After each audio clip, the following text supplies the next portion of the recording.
பலாக்கொட்டை பிரியாணி சீரக சம்பா அரிசியில் சமைச்சிருந்தேங்க.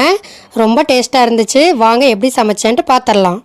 பலாக்கொட்டையில் தோலெல்லாம் எடுத்துட்டு ரெண்டாக கட் பண்ணி எடுத்துக்கலாங்க. உப்பு சேர்த்து முக்கால்வாசி பாதம் வேகிற அளவுக்கு வேக வச்சு எடுத்துக்கலாங்க.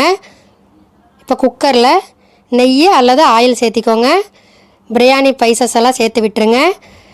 2 பெரிய வெங்காயம் நீல வாக்கில் கட் பண்ணி சேர்த்துட்டு இஞ்சி பூண்டு விழுது, தக்காளி நல்லா தூக்கலாக புளிப்பு இருக்கிற மாதிரி சேர்த்துக்கோங்க. 1.5 டேபிள் ஸ்பூனுக்கு தயிர் சேர்த்துக்கிறேங்க. கூடவே தனி மிளகாய் தூள் 1 table spoon, garam masala 1 table spoon சேர்த்து நல்லா கலந்து விட்டுக்கோங்க. இப்போ பார்த்தீங்கன்னா வேக வச்ச பலாக்கொட்டையை சேர்த்து விட்டுறலாம். மல்லி இலை, புதினா 2 சேர்த்து விட்டுருங்க. 15 நிமிஷம் சீரக சம்பா அரிசியை ஊற வச்சு கழுவி எடுத்தாச்சு. இப்போ சேர்த்து விட்டுறலாம்.